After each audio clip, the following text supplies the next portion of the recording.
ሰላም ውዶቼ እንኳን ወደ ያሉና ቻናል በሰላም መጣችሁ እያልኩኝ በዛሬው የፊልም ታሪካችን በ2019 የወጣውን ሜትድ ቱ ሄት ዩ የተሰኘውን አሪፍ የፍቅር ፊልም ይዤላችሁ መጥቻለሁ። እስከ ፊልሙ ማብቂያ አብራችሁን ቆዩ እያልኩኝ ወደ ፊልሙ የሚጀምረው ሚራ የምትባል ልጅ ካፌ ውስጥ ስትሰራ ያሳየናል። ሚራ በድብቅ ኡንቴን ትወደዋለች። እናም የዛን ቀን ስሜቷን ልገልጽለት ስትል ዳሶም የምትባል ልጅ የኡንቴ ፍቅረኛ ትመጣለች። ሚራም ፍቅረኛ እንዳለው ስለማታውቅ ልቧ ይሰበራል። ተናዳም ወደ ካፌው ዴካንግ የሚባል ልጅ ሲገባ እንደምትወደው ትነግረዋለች። ፊልሙ መዶድሮ ይመልሰናል። ሚራና ጓደኛዋ ዴሶም ስለ ወደፊት ህልማቸው ያወራሉ። ሚራ በጣም አይናፋር ልጅ ስትሆን በቤተሰቦቿ ስራ ምክንያት ብዙ ጊዜ ትምህርት ቤት ትቀያይራለች። በአዲሷ ትምህርት ቤቷን ዴሳምን ትተዋወቃታለች። ከዛን ቀን ጀምረውም ሁለቱ በጣም ጓደኛሞች ይሆናሉ።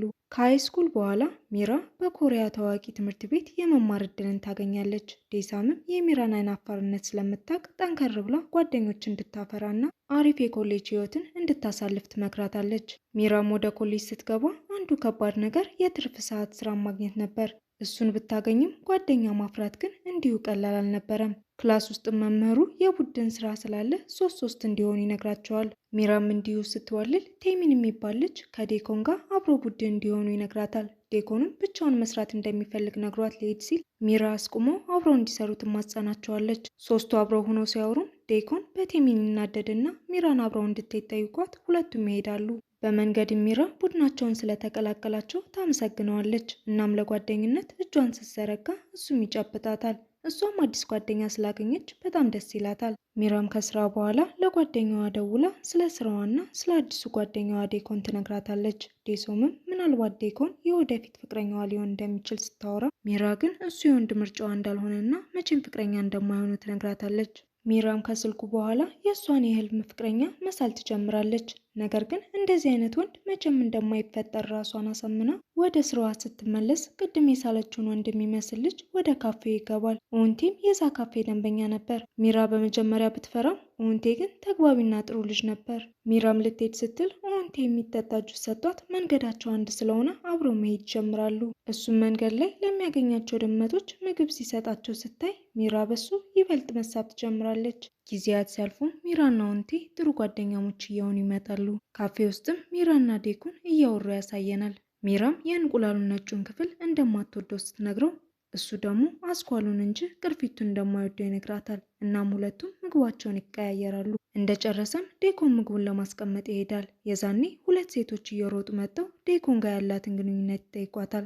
ሚራም ጓደኛው ብቻ እንደሆነች ትነግራቸዋለች። ሴቶቹም ዴኮን ከሲኒየሮቹ የራት ግብዣ ሲጠሩት እንደማይፈልግ እንደነገራቸው ከዛም አልፎ የኮሌጁን ታዋቂ ልጅ የፍቅር ጥያቄዋን ውድቅ እንዳደረገው ይነግሯታል። ሚራም በዴኮን ታዋቂነት በጣም ትገረማለች። ማታ ላይም ሶስቱም አብረው ስለ ቡድን ስራቸው እያወሩ ሳለ ቴሚን ሆነ ብሎ ቢራውን የዴኮን እጅ ጋር ይደፋበታል። ዴኮንም በጣም ቢናደድም ሚራን ላለማስደንገጥ ዝም ብሎ ይወጣል። ቴሚንም ለሚራ ዴኮን ሰው እንደማያከብርና ከሱ እንድትርቅ ይነግራታል። ቴሚንም ጠጋ ብሎ ሚራን ለመጀንጀን ሲሞክር ዴኮን መጥቶ ቢራ ይደፋበታል። ቴሚንም ተናዶ በቡጢ ይለዋል። ሚራና ዴኮን እያወሩ ሚራ ለታላላቆቹ ክብር እንዲሰጥ ትነግረዋለች። እሱም የመጠጥ ግብዣውን ከነሱ ጋር ያልጠጣው ሳያከብራቸው ቀርቶ ሳይሆን በጋራ መጠጫ ሲጠጣ ስለሚያመው እንደሆነ ይነግራታል።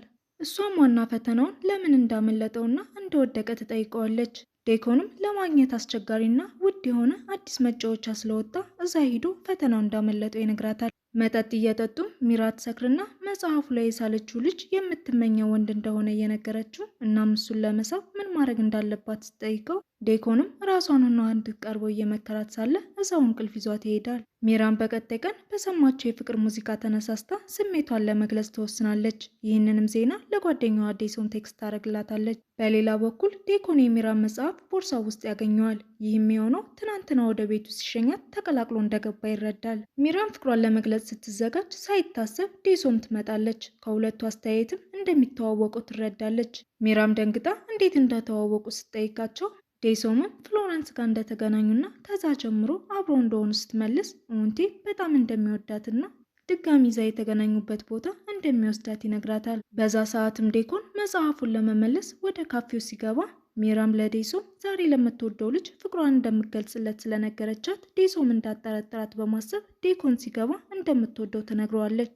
ዴኮንም ያለችበት ነገር ስለገባው ላለማሳፈር እሱም እንደሚወዳት ይነግራታል። ውጭ ተቀምጠውም ሚራ ለራሷ ጥቅም ስትል የማይሆን ነገር ውስጥ ስላስገባችው ይቅርታ ትጠይቀዋለች። ዴኮንም የውሸት ፍቅረኛሞች እንደሆኑ ማስመሰሉን እንዲቀጥሉና ይህም ለወንቴ ያላትን ስሜት ጓደኛዋ ዲሶም እንዳታቅ እንደሚረዳት ይነግራታል። ሚራም ያላት ነገር ስላሳመናት ለመሞከር ትስማማለች። ማታ ላይም ዴሶም ከመቼ ጀምሮ ዴኮን እንደወደደችው ትጠይቃታለች። ምክንያቱም ከዚህ በፊት ዴኮን የሷ ምርጫ እንዳልሆነ ስለነገረቻት። ሚራም ዴኮን ያሰበችው አይነት ሰው ሳይሆን በተቃራኒው በጣም ጥሩና ለሰው ሀሳቢ እንደሆነ ትነግራታለች። ዴሶም ለሚራ አሁን ለዴኮን ደውላ አብረው አንድ ላይ ዳብል ዴት እንዲወጡ እንድጠይቀው ታረጋታለች። ዴኮንም በዚህ ይስማማል። አንድ ላይም ሆኖ ፊልም ሲያዩ ኦንቴና ዴሶም ፈታ ሲሉ ሚራና ዴኮን ግን ምን ማድረግ እንዳለባቸው ግራ ይገባቸዋል።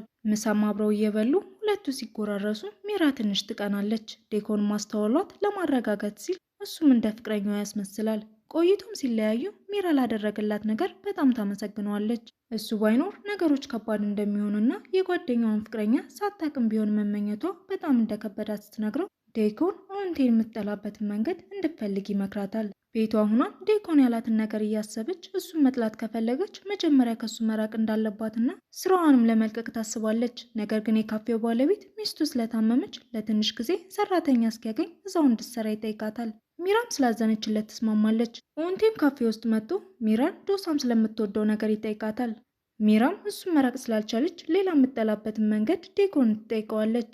እሱም ከሱ ከባህሪው የማይመቻት ጋር እንድታተኩር ይነግራታል።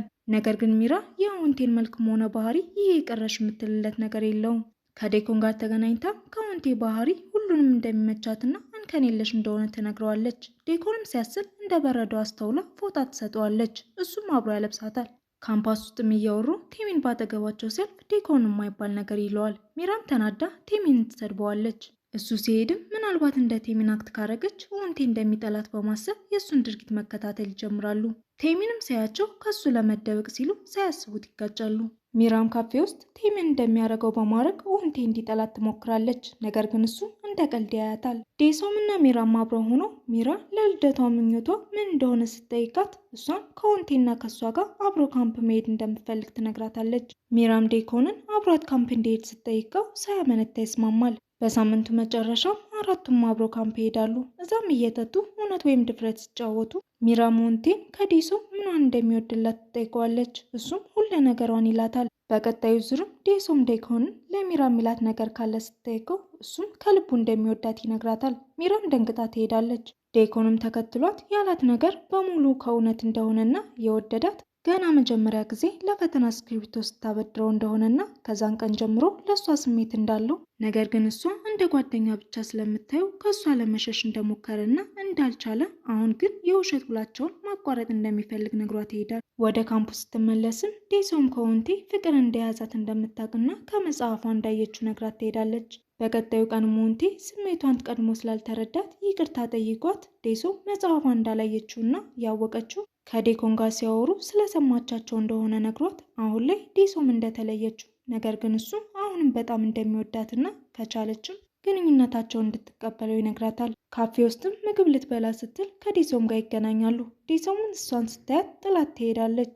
ሚራም ተከፍታ ልትወጣ ስትል ዴኮን የሚወዱት ልጆች ጠልፈው ይጥሏታል። ዴሶም ይህን ስታይ የጠለፏትን ልጆች ሰድባ ሁለቱንም ትደበድባቸዋለች። ዴሶም እና ሚራም አንድ ላይ አውርተው ችግራቸውን ይፈቱታል። ሚራም ከዴኮን ቤት ሂዳ ስልክ ስደውልለት ከኋላው ይመጣል። እሷም አምና ከልቧ እንደወደደችው ትነግረዋለች። ዴኮንም ዝም ብሎ ቆይቶ በከንፈሩ ሲመልስላት ፊልሙ ያልቃል። በተቻለ አቅም ከጓደኛችሁ ፍቅረኛ 100 ሜትር መራቅ እንዳለብን የሚያሳይ አሪፍ ፊልም ነው። ከወደዳችሁት ላይክ፣ ሼር፣ ሰብስክራይብ ማድረግ እንዳይረሳ።